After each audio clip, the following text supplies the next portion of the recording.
Bismillahirrahmanirrahim. Alhamdulillahi rabbil alamin. Wabihi nasta'inu ala umurid dunya waddin. Ashhadu an la ilaha illallah wahdahu la syarika lah. Wa ashhadu anna Muhammadan abduhu wa rasuluh. Allahumma salli ala Muhammad wa ala ali Muhammad. Amma ba'd. Ikhwani fiddin rahimani wa rahimakumullah. Pada kesempatan kali ini kita akan bacakan kitab Mukasyafatul Qulub, yaitu bab tafakkur dan tadabbur. Halaman 216. Abu Sa'id Al-Khudri berkata, Rasulullah Shallallahu Alaihi Wasallam bersabda, berikanlah kepada matamu bagiannya dari ibadah. Para sahabat bertanya, wahai Rasulullah, apa bagiannya dari ibadah itu? Beliau menjawab, pandangan terhadap mushaf dan menafakurinya, serta mengambil pelajaran dari keajaiban-keajaibannya. Jadi berdasarkan hadis ini, bahwasanya termasuk dari ibadah mata adalah membaca Al-Quran melalui mushaf dan menafakurinya atau merenungi maknanya, sehingga kita dapat mengambil pelajaran dari keajaiban-keajaiban yang terdapat di dalam Al-Quran. Wallahu ta'ala a'lam. Kemudian Luqman suka berlama-lama duduk sendiri. Lalu budaknya lewat di depannya. Kemudian budaknya ini bertanya, wahai Luqman, Anda lama duduk sendiri. Kalau engkau duduk bersama orang-orang, niscaya mereka akrab atau dekat dengan Anda. Maksudnya ini budak dari Luqman memberi saran, sebaiknya engkau duduk dengan orang-orang, tidak duduk sendirian. Niscaya dengan kau duduk dengan orang lain, engkau akan menjadi akrab dengan orang lain. Kemudian Luqman menjawab, aku berlama-lama duduk sendiri untuk bertafakur. Lama bertafakur adalah bukti jalan surga. Jadi tujuan Luqman Al-Hakim duduk sendiri adalah dalam rangka bertafakur, yaitu berpikir atau merenung. Karena tafakur ini adalah bukti jalan ke surga.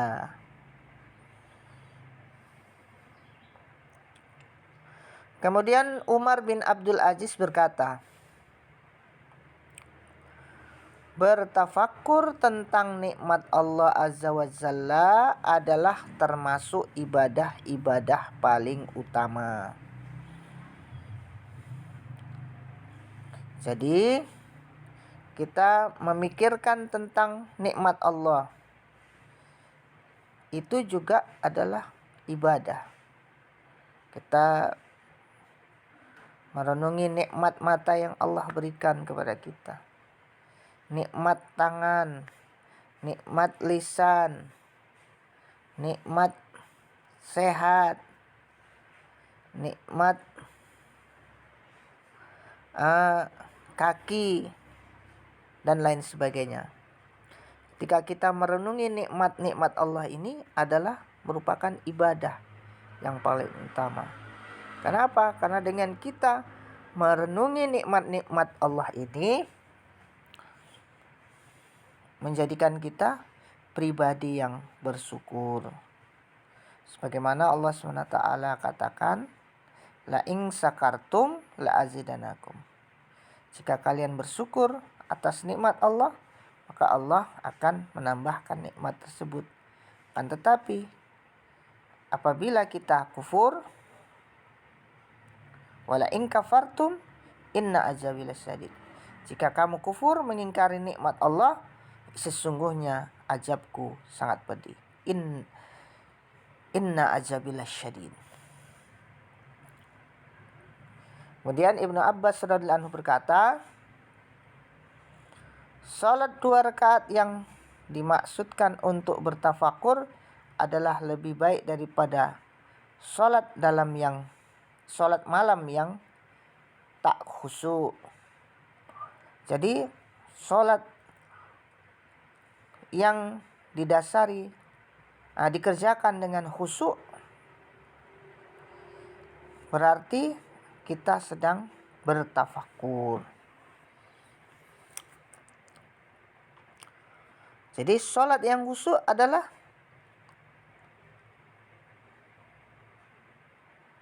lebih baik daripada sholat malam tapi tak khusyuk. Kemudian ketika Abu Suraih sedang berjalan, tiba-tiba dia duduk dan menyelimuti diri dengan jubahnya. Lalu dia mulai menangis. Ketika ditanyakan kepadanya apa sebabnya dia menangis, dia menjawab, aku menafakuri kehilangan sebagian umurku, sedikitnya amalanku, dan semakin dekatnya ajalku.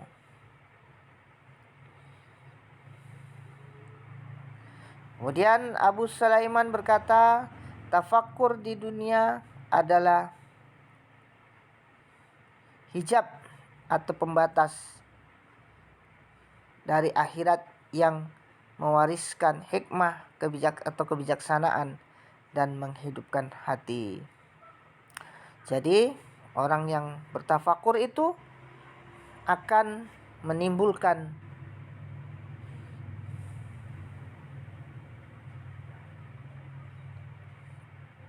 kebijaksanaan dan akan menghidupkan hati.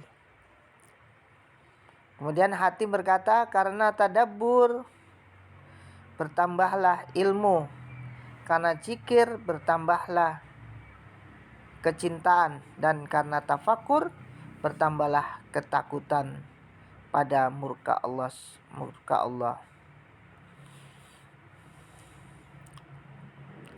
Ibnu Abbas berkata, tafakur tentang kebaikan mendorong untuk mengamalkannya.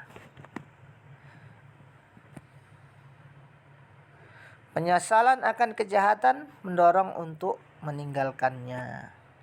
Jadi kalau kita bertafakur, memikirkan tentang kebaikan, maka akan mendorong kita untuk mengamalkannya. Dan apabila kita menyesali satu keburukan, maka akan mendorong kita untuk meninggalkan keburukan. Kemudian Al-Hasan berkata, orang-orang berakal senantiasa mengulang-ulang zikir ke tafakur dan tafakur ke zikir, sehingga mereka meminta hati mereka bicara. Hati mereka pun mengatakan kata-kata bijaksana.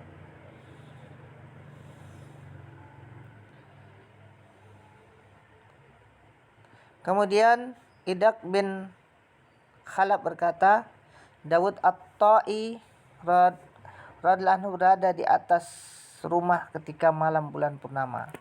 Dia bertafakur, memikirkan tentang kerajaan langit dan bumi. Dia memandang langit lalu menangis hingga terjatuh ke rumah tetangganya.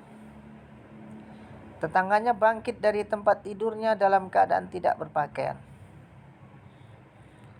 sementara di tangannya tergenggam sebilah pedang. Dia mengira bahwa ada pencuri masuk ke dalam rumahnya.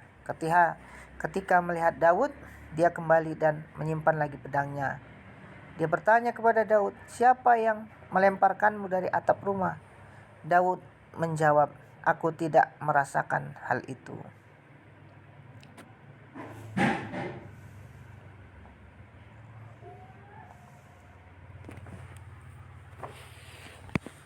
Kemudian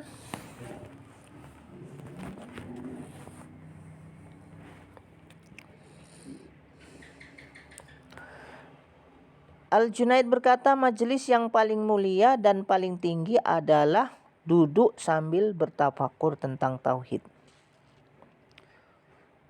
Majelis yang paling mulia dan paling tinggi adalah duduk sambil berpikir tentang tauhid. Menghidupkan jiwa makrifat, meminum cawan surga dari lautan cinta, dan memandang dengan prasangka baik kepada Allah SWT.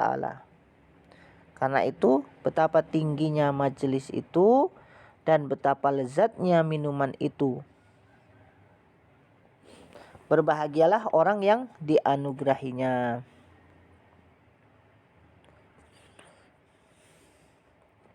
Jadi bersyukurlah orang-orang yang suka bertafakur. Apalagi dia bertafakur memikirkan tentang tauhid, yaitu keesaan Allah SWT. Kemudian Al-Syafi'i radhiyallahu anhu berkata, mohonlah pertolongan atas pembicaraan dengan diam dan atas kesimpulan dengan tafakur. Artinya tidak perlu kita berbicara sia-sia. Lebih bagus kita diam dan bertafakur. Karena dengan bertafakur kita akan menghasilkan kesimpulan. Misalnya kita membaca satu ilmu, maka untuk mengambil kesimpulannya kita diam dan bertafakur. Maka dengan begitu kita akan memperoleh kesimpulan dari ilmu tersebut. Dia juga pernah mengatakan pandangan yang baik terhadap berbagai hal adalah keselamatan dari tipuan.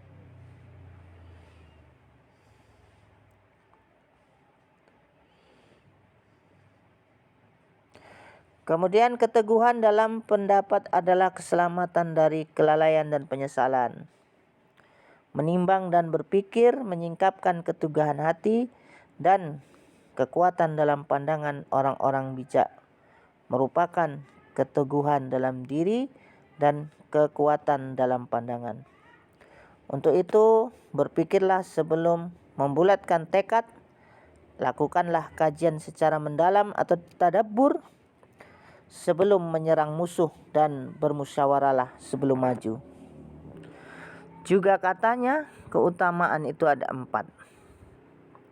Pertama, kebijaksanaan atau hikmah, dan tiangnya adalah tafakur.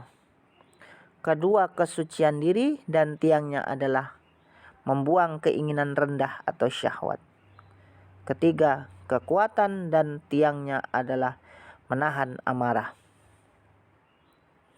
Keempat, al-hal, yaitu pengalaman ruhaniyah, dan tiangnya adalah keseimbangan kekuatan nafsu.